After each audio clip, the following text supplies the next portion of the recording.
I am not the same person today as I was 10 years ago, 20 years ago, 30 years ago, certainly 40 years ago. I'm old enough to say that I'm not the same person I was 40 years ago. And pretty soon I'll be able to say I'm not the same person I was 50 years ago. But day to day, month to month, hour to hour, year to year, I change. We all change. And that's normal. That's natural. There are certain things I believe today that I did not believe when I was younger. And when I say younger, I'm thinking like 20s, right? Still discovering the world, still learning a lot about myself, still trying to figure things out. And now that I am twice the legal age, or well over twice the legal age for drinking in this country, I can tell you my life has changed. I have had different experiences, and experiences ultimately are what shape us. Now, the experiences I've gone through are radically different from the experiences you've gone through. And you might remember or care to learn that learning is a lifelong process. It does not just begin and end inside the classroom. In fact, I will go as far as to say that most of what I learned and certainly mastered happened well outside of any kind of educational system I ever had the luxury of going through. I wouldn't call it a luxury, but still appreciate having the education I had. You have a power inside of you that's not always easy to tap into. And in this instance, I'm going to give you the freedom, the ability to change your mind about anything, because you have that flexibility. You have that power to change your mind. It's not easy to do, because our life was built upon experiences, things that we went through, things that we learned, and sometimes it's difficult to unlearn that which we have learned. It's possible.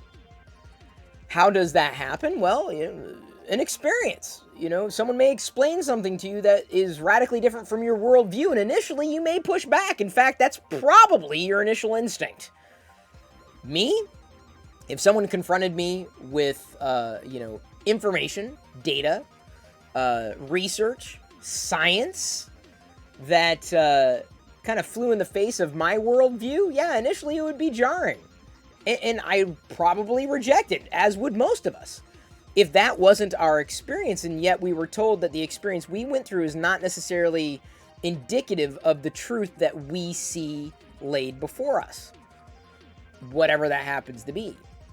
But growth happens. Time passes. And with that, minds can, and in many instances, should change. So I'm giving you the freedom to change your mind and to change your heart. Hopefully for the better. And I'm giving you that freedom because, often we'll find ourselves trapped in the idea that, no, this is the way it was done. Tradition! Tradition! No, well, just because a whole bunch of dead people used to do it doesn't necessarily mean that that's the way it should be done or should be seen or should be perceived. And maybe just experiencing or witnessing or listening to someone else's worldview could potentially further expand upon our worldview, give us a different insight into our own experiences, or potentially see those experiences through a different lens and vicariously potentially change our position, change our mind, because we may very well be moved. And I'm sitting here telling you, it's okay to change your mind. It's okay. In fact, I would say it's more natural not to be the same person today as you were 10 years ago. In fact, I kind of think it's a little, I'm not going to say sad, but what is the word I'm looking for? Distressing? Okay, I'll say that. It's distressing to me were I to discover that you are the same person today as you were 10 years ago. Because 10 years is a long time. And I can tell you, I absolutely am not. Because growth happens. And sometimes you have to let growth happen. But to let growth happen, you have to be able and willing to change your mind. You have to be open and willing to listen. And that doesn't mean that all things out there are equal and one belief is equal to another and one opinion is equal to another and one worldview is equal to another. What I'm saying is that by allowing yourself the freedom to change your mind, you will have an easier time accommodating change. Because change happens. And if you don't believe the world has changed in the past decade, take a look at the technology you have around you. Just average technology, right? Guarantee that's changed. Now, you may be using the same tech as you were 10 years ago, fine. If it's still working for you, great. But the rest of the world has kind of moved on. Is that going to push you in a different worldview, potentially? I don't think so. That's not really how technology works. But what I'm saying is that things change around us slowly and over time. But if we still find ourselves locked within the same person we were 10 years ago, there may be a bit of discomfort. And we may not be able to put a finer point on it, right? Like, why am I sad? Why am I feeling the way I'm feeling now? I wasn't always this way. Why? You know, this is something that I used to enjoy. Or this is something that I understood, and now I no longer understand it, or I no longer enjoy it. There could be a variety of reasons. I'm not saying this is the only reason, but it is entirely possible that the world has changed. And sometimes it's difficult to let go of the past in order to embrace the present and the future. Certainly, you wouldn't want to eschew anything that's laying in front of you simply because you are uncomfortable. Because you may be missing out on an opportunity to learn, an opportunity to expand your horizons, an opportunity to change, especially when change is warranted. It's not always the case. But what brought this about specifically was people seem to be upset at science. Like, there are some legitimately angry people out there today who are upset because science changed its mind, its collective mind, right? Well, wait a minute. They weren't saying that this was okay 6 months ago. Well, why are they saying it's okay now? Well, in case no one's explained it to you, but it's kind of how science works. Evidence, research, study, the scientific method, testing, and in many cases, the future is malleable and will continue to be. We don't know everything about everything. Scientists, very smart. Smarter than me. I'm only an expert in being myself. But even they know what they don't know. And they know that they have to adapt to the data. And the data can be interpreted 7 ways from Sunday, I'm sure, to make an estimate, to make the best guess for the best possible outcome, especially when it involves people. So it's a little disconcerting. I seem to be using these words that I'm not sure if that those are the words that they're most appropriate for how I'm feeling about this, or what I'm thinking in relation to this.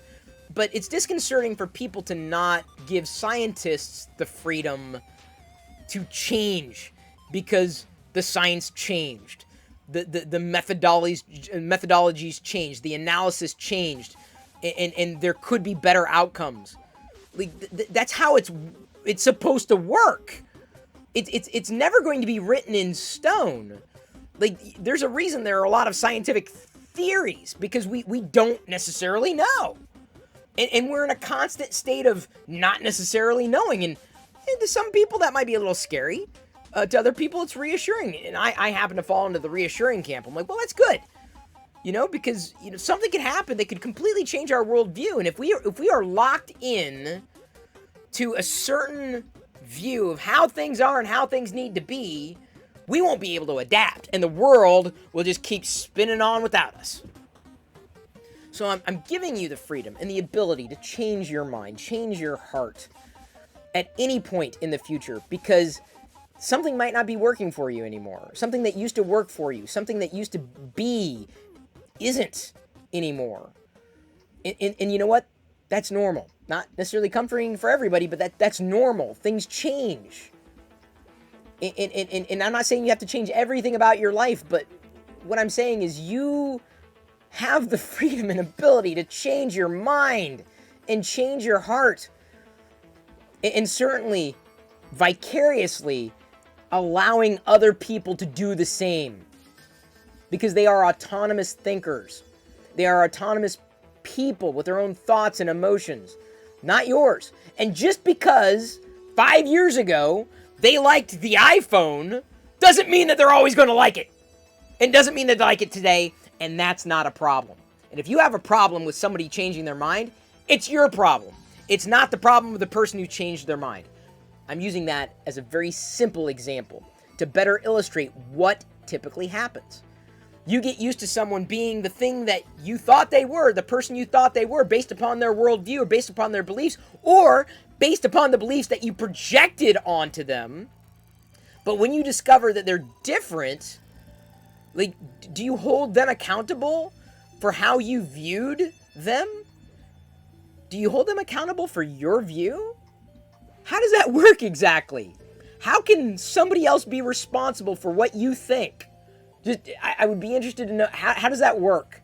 Because I don't understand that.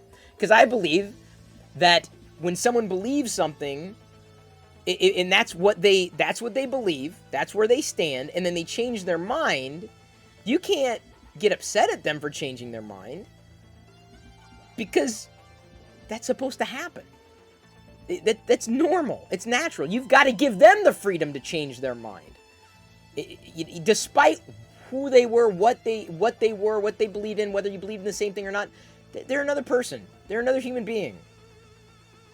And especially if they've experienced something that changed them, ostracizing them and castigating them is not the right path forward. Again, this is something that just it sticks in my craw. I don't know where my craw is. I don't want to know where my craw is. But it's irritating when I see individuals who I'm not sure mean well, but don't necessarily allow other people the freedom to change their mind when they've been exposed to a different experience. Nor do I really appreciate when somebody else denies somebody else their experience. Like, I get it. I understand that. Your experience is different from mine. Totally get it. Not everybody does, believe it or not. That speaks more to insecurities than anything. And not from the people who've had different experiences and respect that other people have had different experiences. I'm giving you the freedom to change your mind. Hopefully for the better. Sometimes there's no consequence, right? Like, I used to not like tomatoes, but now I love them. What? No! How could you? How? You weren't that way? Oh! You've changed. You've changed. And when someone says that, they usually mean it as an attack. You've changed. You've changed.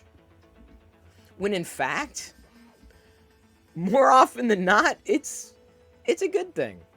They've changed. They've learned. They've adapted. They've accommodated. They've listened. They've opened up. They've had the ability to change, which is far more powerful. That ability to change, and I'm not saying transmogrify, I just to adapt and evolve is the wrong word, but to effectively take into account that which you've learned and accommodate. Sometimes that could be scary, especially when what you've learned and what you've experienced challenges your worldview, challenges that which you believed you were comfortable in, and that felt comfortable for you. Change doesn't always come easy, but changing your mind, that fear of that, what happens after you change your mind, shouldn't keep you from changing your mind, because it seems that you've already had a change of heart. And I'm not, of course, talking about science. Science really doesn't have a heart, doesn't need a heart. It's there to be science and data and mathematics. Great, that's awesome. We need that. It has the freedom to change because it needs to.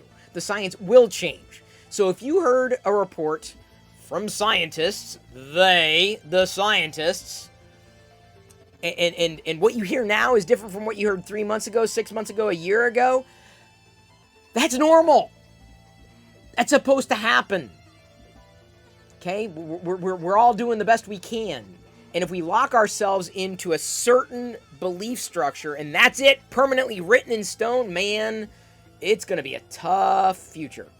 So keep expanding your horizons. Keep exposing yourself to experiences that you may not think of exposing yourself to, if only to expand your worldview. Listen to others. You know, especially those who are not like you. The world would be a better place if we listened to people that were not like us. If we heard what they were saying, we saw what they were experiencing. And not, I'm not even going to go as far as empathy. I think hopefully that ship hasn't sailed. But if we could just understand that their experience in the world doesn't negate ours, it's easier for people to accommodate people having a change of heart. It's easier to accommodate other worldviews. And it's certainly easier to accommodate when change happens, whether it's within yourself or with somebody else. So I'm just saying, I just want to give you the freedom to change your mind. That's all. Please, don't. That was the crux of what I wanted to share, because I feel that by being given the freedom to change your mind or change your heart, you know, you may be able to accommodate change that's happening around you anyway, and not holding other people responsible when they aren't really responsible for that change. You know, let your heart grow. What is it? 3 sizes that day. You know, maybe you already feel something. Okay? Well, if other people are upset with that, that's their problem. If you feel a certain way, that's you. That's what your mind is telling you. That's what your heart is telling you. Go with it. Unless, of course, it brings harm to yourself or others. And, you know, all the disclaimers. I'm talking about just knowing that you need to make a change. Only you know you need to make a change. Follow your heart. Follow your mind. You've got the freedom to change it. Everybody out there does. Or at least I'm telling you, you do. Blanket statement, obviously. But as I said, I'm just an expert in being myself. I'm an expert in changing my mind and changing my heart. And I'm very proud of that. I know a lot of people who just don't and won't and are angry about it. But life is change. Accept it and be happier, or deny it and probably live a life that's extremely frustrating. So good luck with that. Hopefully a little bit of this resonated with 1 or 2 of y'all. Maybe it makes you feel a little better. Maybe it kind of wakes you up to the idea that you can change your mind or your heart about something. I like talking about this kind of stuff. So it's kind of what I do. If you have any specific life advice you might be looking for, throw it out there. Happy to respond. I've got a few questions already in the queue, and very happy to go over them in future segments here. Streaming live on Twitch. You never know what's going to happen, apart from me going off on a tear and talking about things. But I guarantee this. 10 years from now, if I'm still doing the same things on Twitch, I'm probably facing a problem. I shouldn't do the same thing 10 years from now. If Twitch is even still around. Will it be around? I don't know. We'll find out. But we gotta wait 10 years. Starting now.